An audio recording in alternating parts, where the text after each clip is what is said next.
Hello and welcome to the Real Sex Education After School. I'm Diggory Waite and I'm joined as ever by accredited sex and relationship penguin, the Penguin. Hello. Hello, Diggs.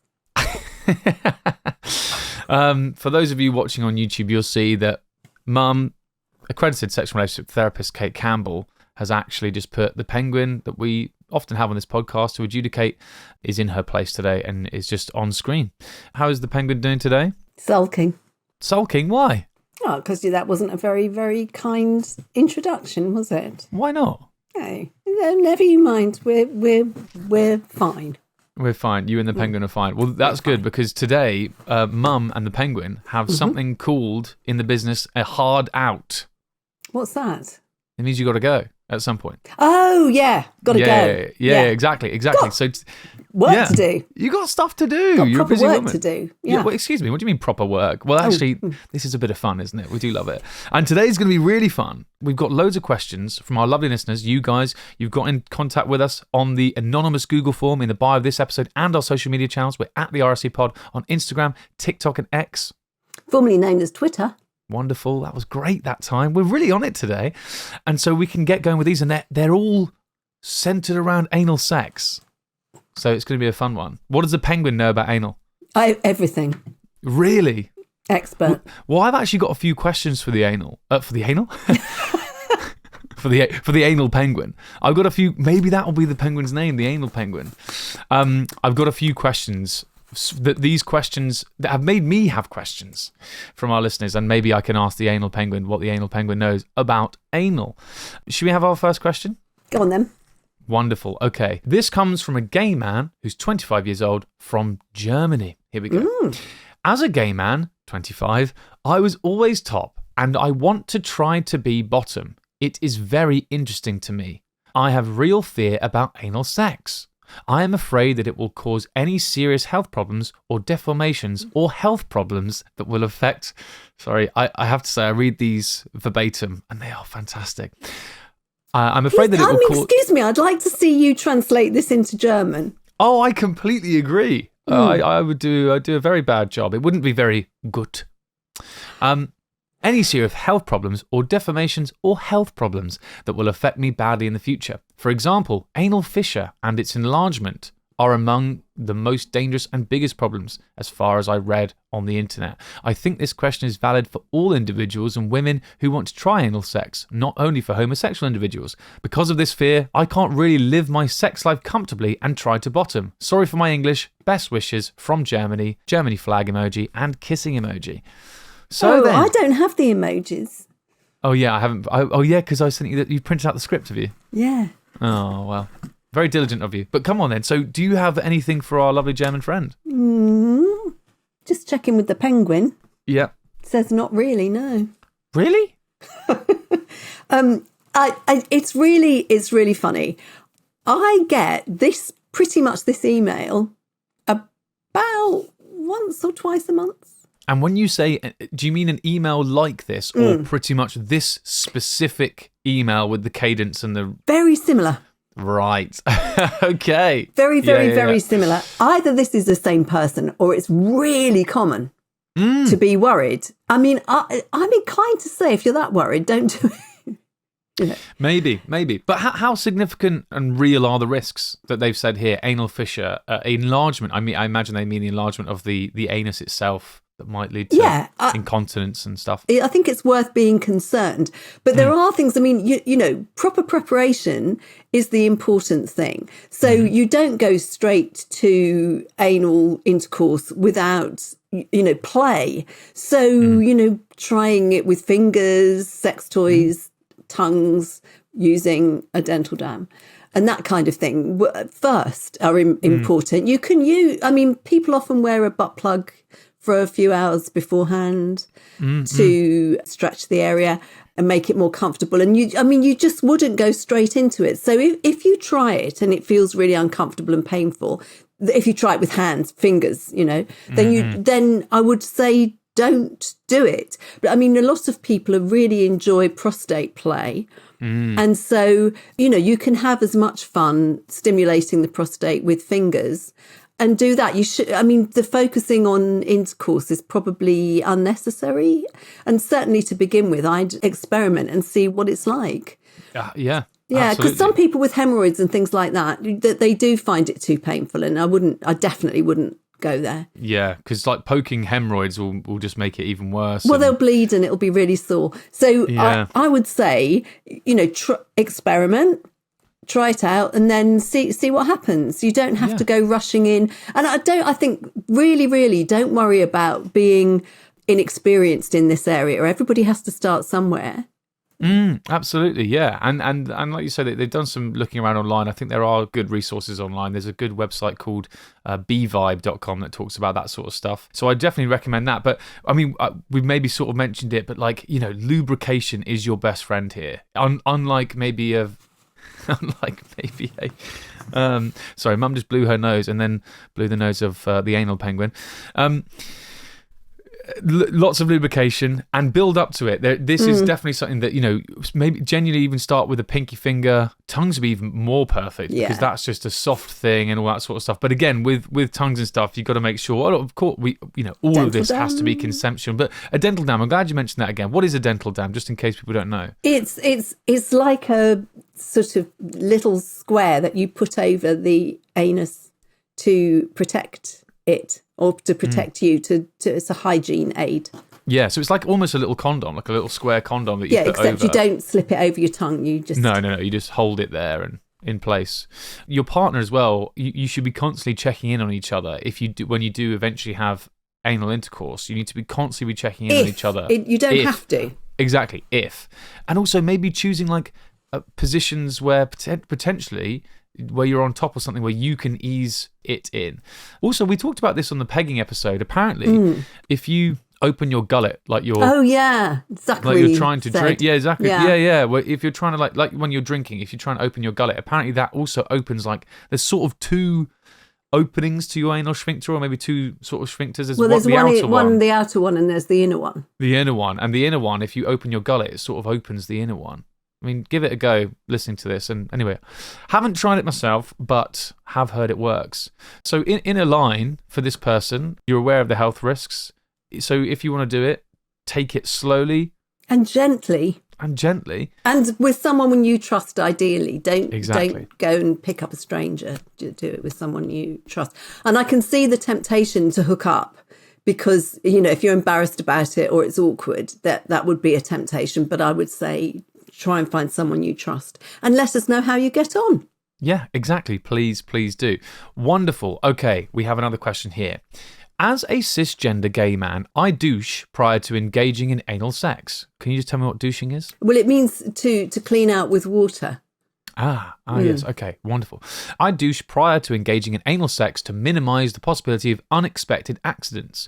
To avoid unnecessary preparations, my partner and I schedule our penetrative sex sessions. However, this planning sometimes diminishes the excitement. How can we introduce more spontaneity in the bedroom? Man, 31, gay, maybe a 5 on the Kinsey scale, from the US, but living in Germany. Love the way he gives us the Kinsey. I know. Okay, I was going to say let's park the Kinsey scale. We've got to talk about this now. So tell me, what is the Kinsey scale? So the Kinsey scale, developed in 1948, is a kind of spectrum of sexuality. So from 1, you'd be 100% straight, and at 6, 100% gay. So 5 is going towards gay. Yes, yeah. Well, I've looked this up actually. Oh, have you? If he's a 5, according to the Kinsey Institute or the Kinsey scale, he's predominantly homosexual, only incidentally heterosexual. Yeah, I know, that's funny, isn't it? What it means. It does. It feel interesting, but they talk about it being a continuum rather than a binary. But it's funny the way it's from 1 to 6.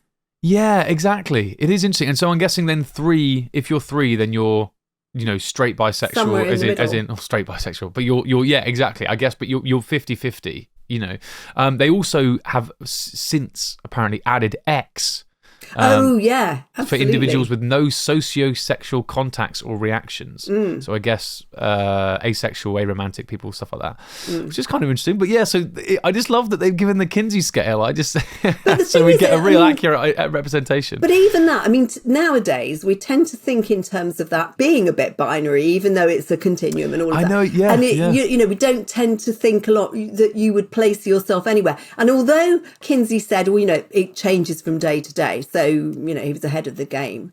All that, you know, having numbers and things is all a bit old-fashioned. But it was 1948, so this was absolutely cutting-edge stuff in 1948. And Kinsey made loads of films of people talking about their sexuality, which are absolutely fascinating to watch. They're just amazing. Yeah, I mean, we've talked about this before, and I hesitate to go down such a tangent as you have your hard out. But we did an episode on bisexuality and do we need labels? And there is that thing where you're right. I think partly these days it's sort of like, listen, I am who I am. You know, I do what I do. Is there really any need to, you know, if you come and get to know me, you'll work out what's going on. Whereas also on the other end of that spectrum, it is like, but these labels are helpful. And maybe for this guy, he likes being able to say he's 5 on the Kinsey scale because it's like, listen, obviously predominantly I'm hooking up with other guys, but listen, there are certain situations where a girl will enter the mix and I'll get with them, but it's incidental. And I think but not necessarily a girl though. I mean, you know, the people that you're with, how do they identify? Yeah. Well, I mean, it's all much more complicated, absolutely, or simpler than it used to be, depending on which way you look at it. Yeah. And we've had people on this podcast saying, like, you know, I call myself bisexual, but obviously that was because that's the word we had for it then. Whereas if I was to say what I am now, I'd probably, with all the new words, I'd probably say I'm pansexual. I'd probably say I was pansexual because it takes the idea of any sort of gender out of it, and it adds in trans people and non-binary folk and all that sort of stuff. Yeah. Anyway, very interesting. But back to the there was a hand. question, wasn't there? So they douche prior to. They want to know about more spontaneity.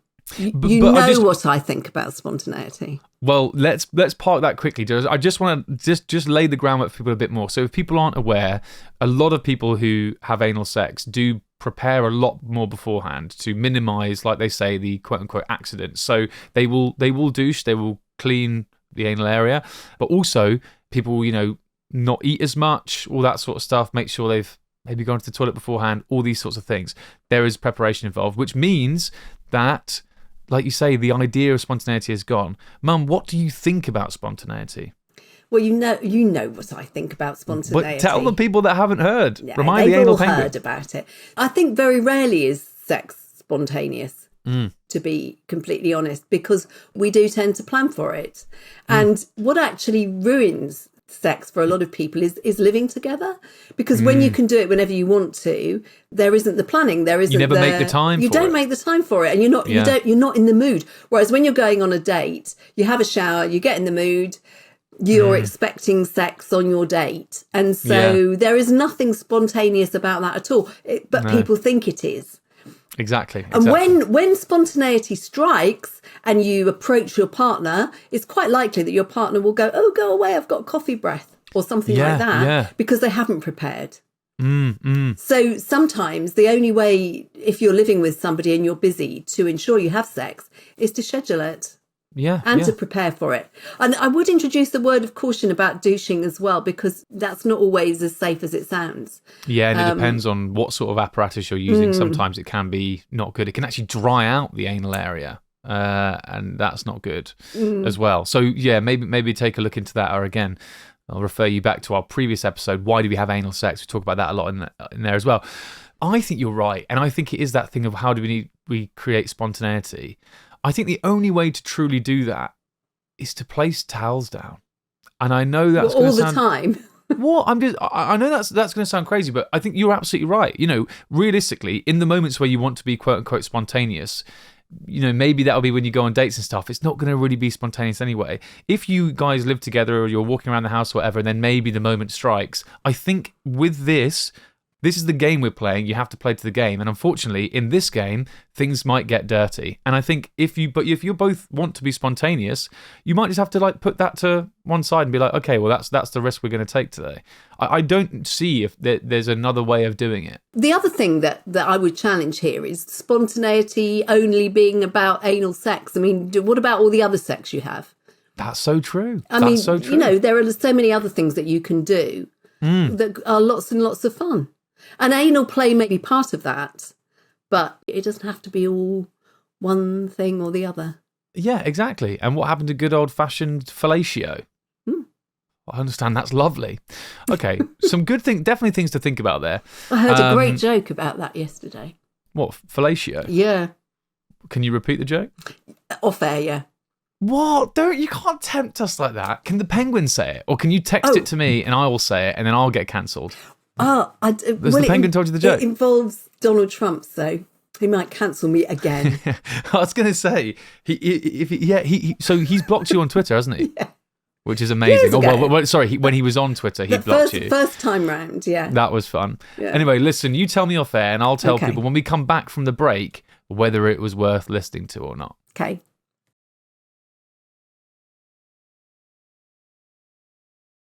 And so St. Peter says, okay, great. In you go. Monica, yes. You're out. That is brilliant. Yeah. That's so good. Oh, wow. Welcome back to the Real Sex Education After School. I'm afraid that is absolutely a joke we cannot say on air. But it's a bloody good one. Oh, dear. Yeah, maybe people can try and find it somewhere, or maybe this is the time we do the competition now, and we get, and that's the competition. You win a mug, and you win that. Make sure you're following us on Instagram, and we'll post something about doing a competition because we've got to do it soon, and maybe we'll give you not only a mug, but we'll write out the joke for you as well. It might just might just find itself in the package, and you can enjoy that. Actually, a bit more housekeeping for the podcast. For the next few episodes or so, we're just doing the questions. We're going back down to one a week. Mum's going on holiday. I'm very busy at work. There's lots of fun things going on. But please keep the questions coming in. We're going to keep doing those once a week, and we're having lots of fun doing it. Okay, Mum, we've got a question here from one of our listeners to the email account. Ooh. This one says, "Hi, I am female. My partner, male, likes anal without condom, but there is a chance of pregnancy due to semen slipping into the vagina. Is it actually possible? Also, the condom breaks easily in anal. What should I do?"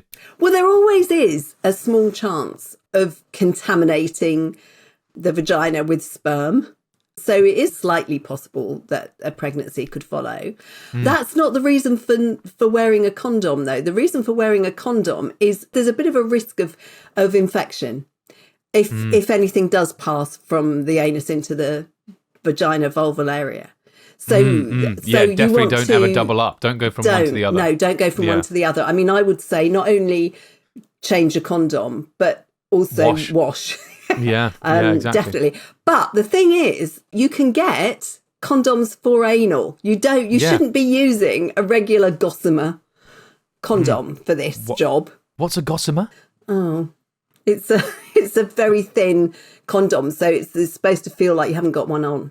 Ah, right, yeah. You cannot be using one of those. No, you've got to get a super duper one. Yeah, so you can get extra thick condoms for that. So that should hopefully sort out the condom issue with it breaking. Yeah. Don't try double bagging. That doesn't work. Get the extra thick ones. And is it possible? I mean, in a word, yes, it is. It is possible. It's unlikely. Yeah, it's very unlikely, but it is possible. It is possible. Yeah. Lily Allen once asked this on I can't remember what show it was, but she said, "Can you get pregnant up the bum bum?" That was her exact phrasing. And I remember we were sat around watching this. It was never Nine the Buzzcocks or something. Yeah. It wasn't us. Mum, you were definitely there. I wasn't. Or maybe we asked you, or maybe something happened, but you went. That's the first time I heard this. You were like, "Well, technically, yeah." And that was Lily Allen on a quiz show, so that must have been, years ago. Anyway, amazing. So I could have answered that question, to be honest. I felt ready to rock with that. You can answer the next one. I'll answer the next one and we can have the penguin adjudicate. All right, so I'll read it then. Okay, yes, please. Right. When having anal sex, I find it really difficult to masturbate. 1, keep an erection. 2, masturbate because it's expected.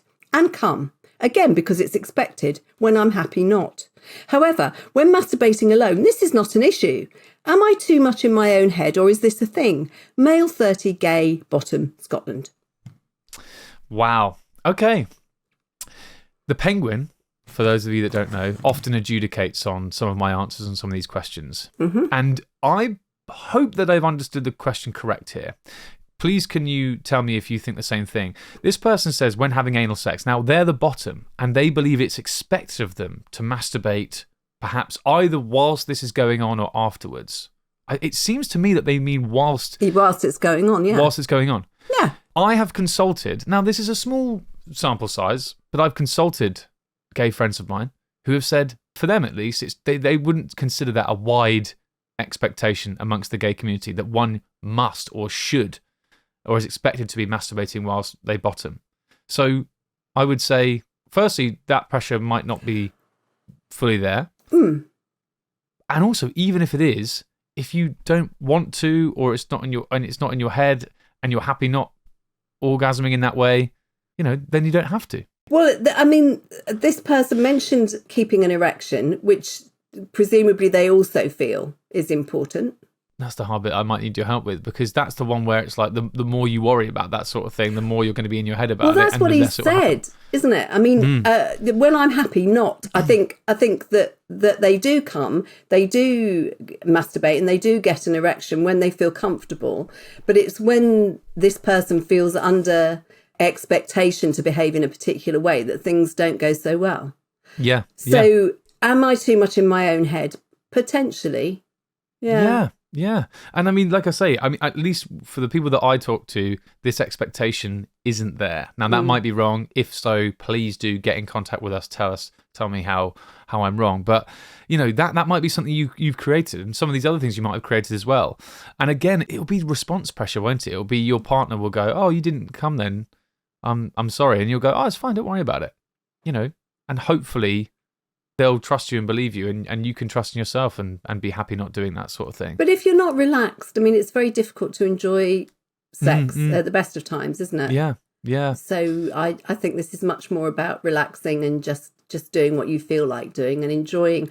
And why are you under pressure from other people? Why, it works both ways. You may have expectations as well. Perhaps you should discuss them before you get going. Yeah, that's a good one. And also, we've talked about this on the podcast before, but taking control of your own pleasure. Absolutely. And it sounds like you're quite in your head at the moment, and we need to take yourself out of your head, get yourself back into your body, thinking about the sensations, thinking about what turns you on, and you taking control of your own pleasure in those moments. And so if you want to orgasm, and if you want to come, if you can in that moment, then you make it happen. If not, then it's fine. But fantasize as well. I mean, I think what he's saying is he does want to come to please the other person, but it's more difficult. And I think that's when you're thinking about it. And if you just go with what works for you. So for some people, they need to fantasize and sort of take themselves out of the situation because the situation feels too stressful. And so fantasy really works for them. And for some people, role play works better. Yeah. And we've talked about that on the podcast as well. So it's something for people to try out. I mean, give those a go and let us know how you get on. And good luck. Yeah, exactly. Thank you so much, everyone, for joining us. Thank you to the Anal Penguin. Make sure you're subscribed to us, following us wherever you listen to this now. Keep those questions coming in. Also, of course, you can go back if you're not quite satisfied with all of our chat on anal sex. We've got a whole other anal sex episode called Why Do We Have Anal Sex, which we released ages ago, but you can check that one out for a deeper dive into anal. And of course, also our one on pegging with Zachary Zane, which we talk about all the time. I do love that episode, so go back and check that one out as well if you want more on that. And also, we've got loads of amazing questions coming up, so keep those coming in and make sure you're subscribed so you don't miss an episode. Mum and listeners, I'll see you then. Bye. Bye.